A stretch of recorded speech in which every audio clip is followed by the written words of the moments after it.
Here. ఈరోజు నేను మాట్లాడబోయే అంశం కిల్ క్యాన్సర్. ముందుగానే క్యాన్సర్ అనగానే మన చుట్టుపక్కల ప్రాంతాల్లో కానీ నార్మల్గా మనం చూసే వ్యక్తులందరూ ఎలా అంటే అనుకుంటున్నాను క్యాన్సర్ అనగానే చనిపోతాం, క్యాన్సర్ అంటే ఒక పెద్ద వ్యాధిగా కాబట్టి అది వాస్తవమే. WHO గణాంకాల ప్రకారం అయితే ప్రతి సంవత్సరం కొన్ని మిలియన్ల ప్రజలు క్యాన్సర్కి గురవుతున్నారు. అలాగే ఒక గంటలో చూసుకుంటే 1240 మంది ఒక గంటకి క్యాన్సర్ బారిన పడుతున్నారు. ఇదే WHO ప్రకారం.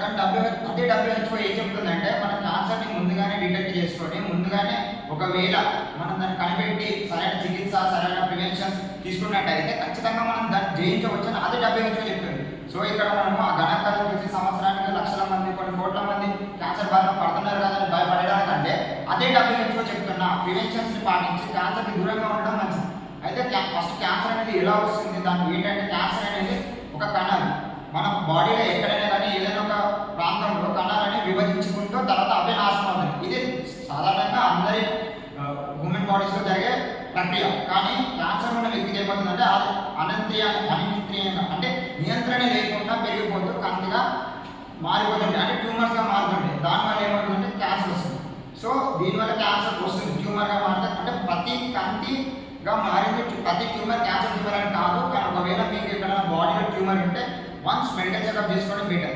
సో మనం క్యాన్సర్ రాకుండా ఎలా ప్రివెన్షన్ చేసుకోవాలంటే ముందుగా మనం ఆహారాన్ని ఫుడ్ తీసుకోవడం. నార్మల్గా అందరూ ఏం చేస్తుంటారు, ఫుడ్ అంటే డైలీ అన్నం ఇలాంటివి తిన్నాక అన్నంతో పాటు ఆకుకూరలు చిరుధాన్యాలు విటమిన్స్ పోషకాలన్నీ ఫుల్గా ఉండేటట్టు తీసుకున్నట్టయితే ఖచ్చితంగా మన విటమిన్స్ మనకి ఒకవేళ క్యాన్సర్ వచ్చినా కానీ డాక్టర్స్ ఏం చెప్తారంటే డైరెక్ట్గా కీమోథెరపీ కానీ రేడియేషన్ కానీ ఇలాంటి వాటికి వెళ్ళకుండా ఆటోఇమ్యూన్ అంటే మన ఇమ్యూన్ సిస్టమ్ని బెటర్ చేసుకొని క్యాన్సర్ని జయించడానికి మన ద్వారా మనం ఫైట్ చేసేటట్టు చేస్తారు. సో అది మనం క్యాన్సర్ వచ్చిన తర్వాత చేసేటట్టు అంటే ముందు నుంచే మనం ఆ ఇమ్యూన్ సిస్టమ్ని బూస్ట్ చేసుకోవడానికి అలాంటి ఫుడ్స్ తీసుకోవడం వల్ల మనం చేయొచ్చు. ఇంకోటి ఏంటంటే చాలామంది ఈ బిజీ లైఫ్లో అంటే ఇప్పుడున్న లైఫ్లో చాలామంది ఎక్సర్సైజ్ చేయడం కానీ వ్యాయామం చేయడం కానీ తగ్గిపోతుంది. సో అందరూ ప్రతి ఒక అరగంట యోగా కానీ ఎక్సర్సైజ్ కానీ వాకింగ్ కానీ సింపుల్ రన్నింగ్ కానీ ఇలాంటివి చేయడం వల్ల ఏమవుతుందంటే ఖచ్చితంగా బాడీకి ఆ ఫిజికల్ యాక్టివిటీ అనేది పెరిగి బాడీలో క్యాన్సర్ వచ్చే లక్షణాలు తగ్గుతాయి. అండ్ ఇంకొక మెయిన్ ఏంటంటే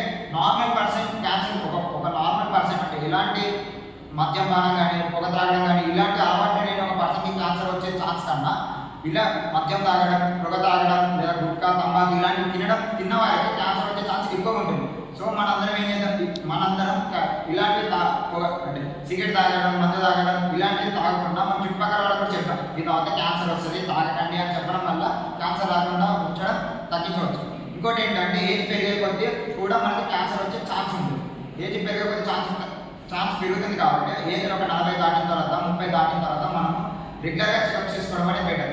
ఇంకొకటి ఏంటంటే మన తాత వాళ్ళకి కానీ అమ్మమ్మ వాళ్ళకి కానీ ఎవరికొక క్యాన్సర్ ఉండొచ్చు, మేబీ వాళ్ళకి తెలియకపోవచ్చు పోయి ఉండొచ్చు. కానీ వాళ్ళు క్యాన్సర్తో చనిపోతారు. ఆ తర్వాత చాలా మంది వాళ్ళకుంది మనకు కొంచెం ఛాన్స్ లేకపోయి ఉండొచ్చు, అయినా మనకి ఏం లేదు కదా మనకి ఏంటి ట్యూమర్స్ లేవు కదా అని చాలామంది ఇలా నెగ్లెక్ట్ చేస్తూ ఉంటారు. కానీ అది ఒక stage 4th stage 3rd stage ఈ స్టేజ్లో ఉన్నప్పుడు తెలిసి చనిపోతూ ఉంటారు. నేను నా లైఫ్లో రిజల్ట్గా చూసిన సిచ్యువేషన్ ఇది.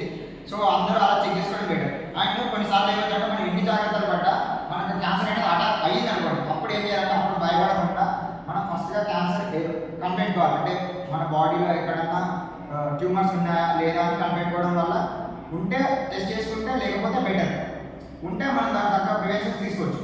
అండ్ సెకండ్ వన్ ఏంటంటే మనం ఏదైనా ఒక పని చేయకపోవడం, అంటే ఏదైనా చిన్న పని చేసినా కానీ అలసట రావడం ఇలా అనిపించడం. అండ్ ఇంకోటి మనం చూసుకున్నట్టయితే మనం తగ్గినప్పుడు కానీ వాష్రూమ్కి వెళ్ళినప్పుడు కానీ ఇలాంటప్పుడు బ్లడ్ రావడం ఇలాంటి పనులు జుట్టు రాలిపోవడం అధికంగా బరువు పెరగడం ఇలా జరిగితే మనం క్యాన్సర్ ఉంది అని అనుకోని టెస్ట్ చేయించుకోవడం బెటర్.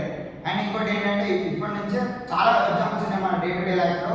అండ్ చాలామంది మన నిజ జీవితంలో కూడా మనం చూసినట్టే క్యాన్సర్ వచ్చిన ప్రతి ఒక్కరు చనిపోరు. క్యాన్సర్ వచ్చిన చాలామంది ఇలాంటి ప్రివెన్షన్స్ పాటించి advance therapies like chemotherapy autoimmune ఇలాంటివి వాడి తగ్గుతున్నారు. సో మనం అందరం ఈరోజు నుంచి అవేర్నెస్ చేద్దాం అందరికీ. అంటే క్యాన్సర్ అనేది చనిపోవడం కాదు, బతకొచ్చు క్యాన్సర్ని సరిగ్గా వాడుకుంటాం.